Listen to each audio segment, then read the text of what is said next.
Hey, happy Friday. So, do you know that feeling when you're having trouble concentrating on a book because you've been anticipating it so much and you're almost dreading it being over when you've barely started? That was kind of my experience with House of Hunger by Alexis Henderson. And I was initially kind of like on the fence when I heard this one announced because it is different than The Year of the Witching, and I had heard that The Year of the Witching was getting a sequel, though it reads as a standalone, and so I was excited to re-enter that world because The Year of the Witching blew me away. When it came out, it was one of my top reads of 2020. It really helped me get through a lot of that year. I adored that book.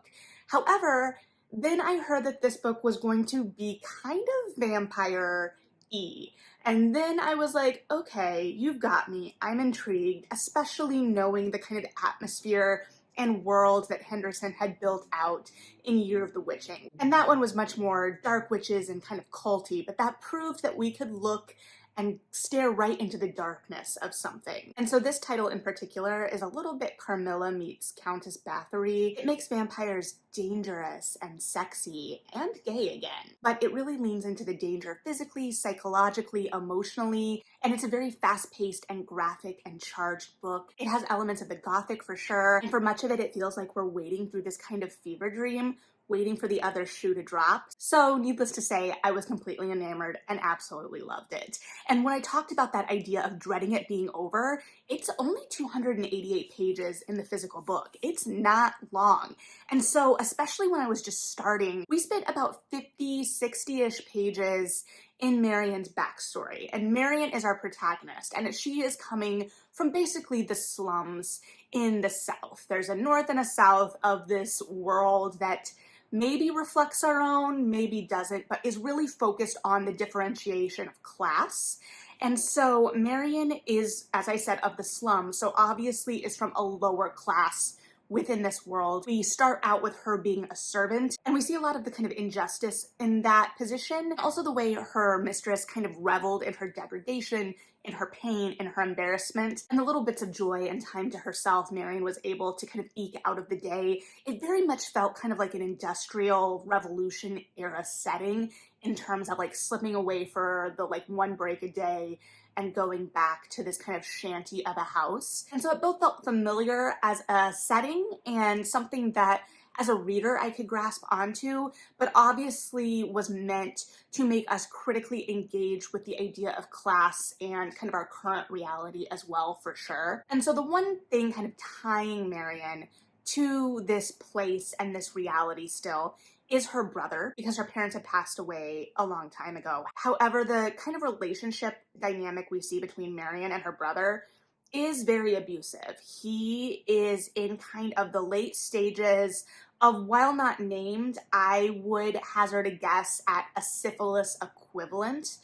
And he is finding solace in the pipe and in the bottle. And because of that, he is stealing from Marion and he is becoming violent. So there's a sense of loyalty that Marion has to him because he is all she has left, but there's also a really dangerous dynamic there. And Marion sees this advertisement for a blood maid, and blood maids are young women that basically enter into indentured servitude for the upper class and quite literally bleed for them. And so their position is, I would say, coded in this world as almost a mistress of sorts. There is definitely this blurring of the edges of the idea of blood and desire. And while it's not explicitly stated like that, or explicitly part of this contract, or, you know, known to be part of the agreement, that is kind of the sense that society gives to it as well, in terms of how blood maids are considered by the larger world, because they live in opulence, and especially once they finish their tenure, they are basically set up for life. But there is also that sense of degradation and giving up basically all you have. But Marion is attracted and drawn to this idea of not dying in the slums, and the way that this could set up a life for her and offer her a life and a future. And so she takes this ad and basically hides it from her brother because she anticipates his reaction and has every intention of seeking out this opportunity. Her brother finds the ad. It becomes much more complicated than that. But Marion does end up going north as a blood maid and is placed in the House of Hunger. And the idea of hunger really permeates this, especially as we kind of spiral further down into the depths of depravity and danger and feeling the real tension of everything. But that is not to say that the depravity isn't, kind of front and center from the beginning. From the minute we see Marion enter this house, we have Elizabeth basically holding court. And when Marion enters the household, Celia is the first blood maid and the favored, and is there from the minute that Marion steps in. She is on Elizabeth's lap the moment that Marion meets Elizabeth. But that first kind of drop of blood, because the man who is basically procuring Marion for the Countess, he talks about how drawn Elizabeth will be to Marion's blood and how enthralling it is, basically. And we see that draw from the minute Elizabeth drinks from Marion, and there is immediately that kind of sexual tension, those sparks that fly. And the way that Henderson manages to balance both the tension and the fear and kind of fever dream haze nature of the house itself, especially the court at night, with the kind of thrall and draw that these girls, that Marion has with Elizabeth, knowing that there is this sense of danger in this house. The first night Marion is there, she goes into her room and she finds a tooth and the word wretch.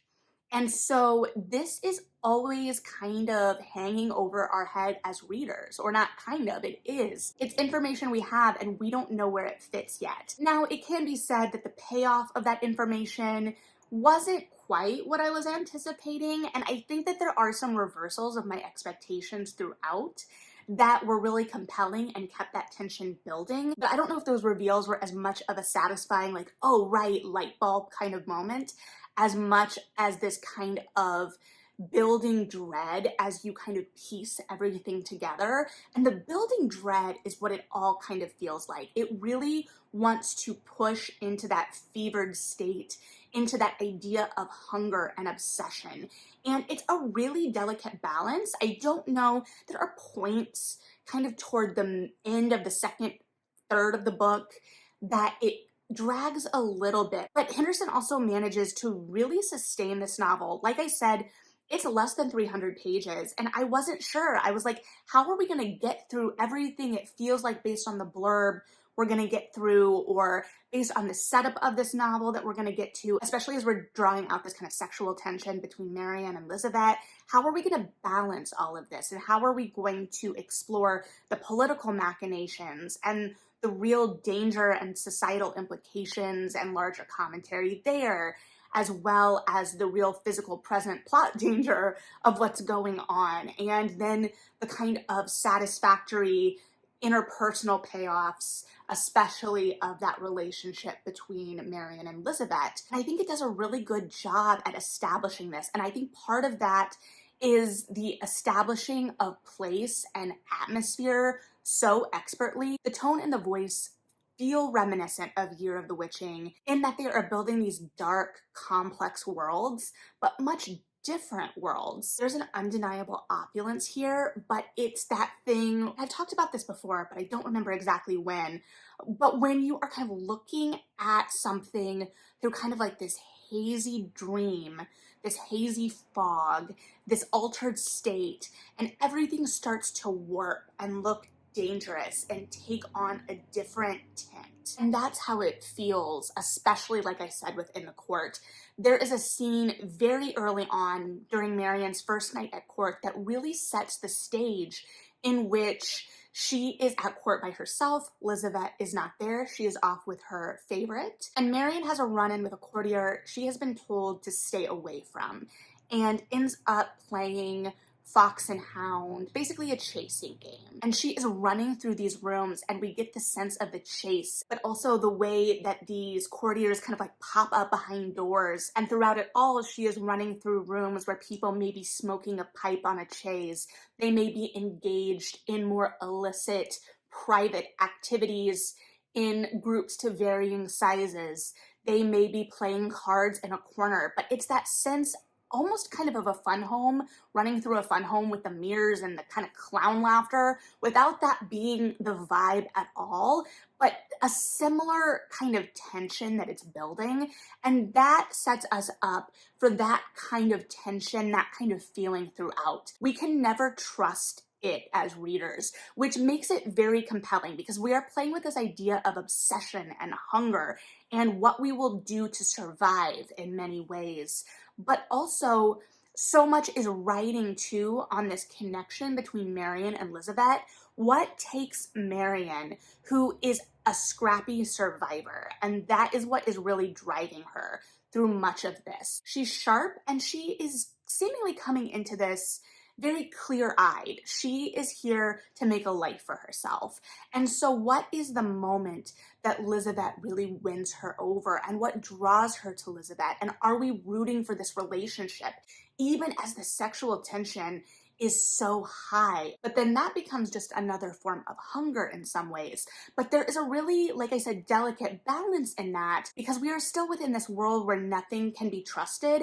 And as a reader, I am anticipating danger around every corner. And as a reader who is picking up on the signs, especially with the Countess, that someone in power in this way, like, I don't trust her as a reader from the get, and I don't think I'm supposed to, and I don't think Marion does either. And so a lot of what is really compelling about this is what is driving these women, what is driving Marion to Elizabeth in spite of this. And there are moments, especially when this tension kind of comes to a head, where this may feel a little overwrought, but I think it is balanced so expertly by the darkness and the fear and the tension that it doesn't feel that way, or that it may be there, but we as readers know that that kind of overflow of emotion is part of something darker, is tinged by something darker. We know that emotion isn't safe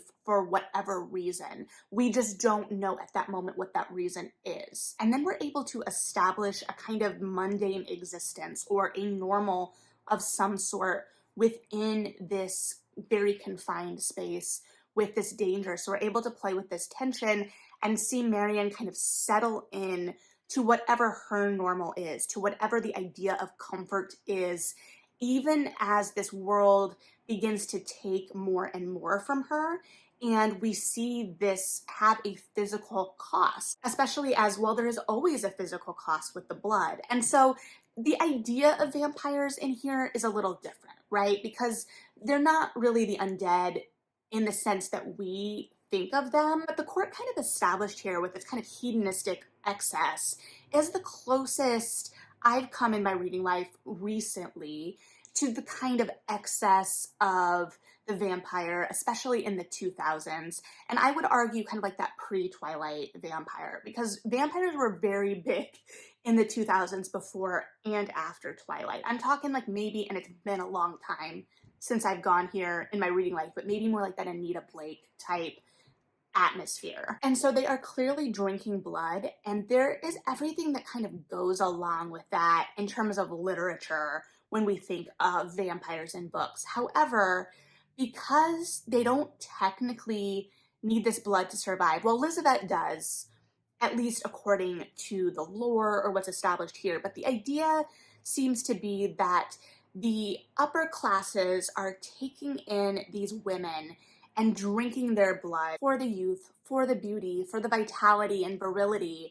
But there is this aspect that they can do this, that their money buys them people and it buys them a different existence. And it puts the human cost of class in a different light. So there is still that danger, and I would argue in some ways even more, because now you're playing with this idea of who knows what and who is just kind of allowing things to happen because it allows them to continue with an existence in which they are comfortable.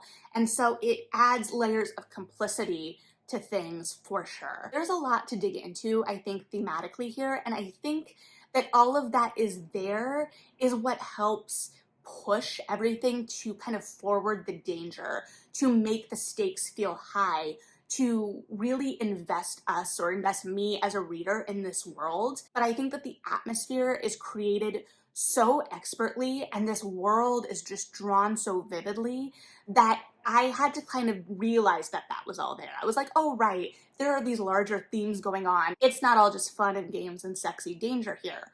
However, there is a lot of fun and games and sexy danger. And because it is so propulsive, it is an incredibly quick and engaging read, even if you can't focus at first because you were saddened by the knowledge that it will be over. So if you've been looking for something dark and dynamic and charged for your spooky season reading, I think this is absolutely something you need to check out. I love Henderson's writing in this, and I love that it cements that I'm going to be engaged, I think, by her voice as she continues to try new things and go in different directions. But between The Year of the Witching and House of Hunger, I'm loving the darkness that she is exploring and digging into and grounding her stories in, while still playing with tropes and places and things that I enjoy experiencing. I love witches, I love forests, I also love vampires, and I love weird houses, and I love house parties, and I also love extended house parties that teeter on the edge of the macabre. So, if you've read this, I would love to hear your thoughts. If you haven't read this,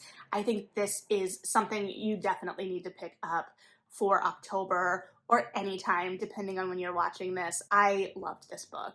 Now, that being said, it can get pretty graphic and it can get pretty violent. I'm not really someone who gravitates toward violence. I can be a little squeamish sometimes, but this didn't feel like the violence was there to be edgy. It always felt rooted in something bigger, whether it was the world, the ideas we were playing with, really striking home the stakes, what our characters were up against. It all felt, like I said, incredibly grounded. But that being said, it is still very violent, so do with that what you will. But like I said, if you read this, would love to hear your thoughts. If you haven't read this, encourage you to pick it up. Would still love to hear your thoughts or if you're planning to read it. But this was definitely a hit for me. So thanks for hanging out. Read something good, like and subscribe if you feel like it. And yeah,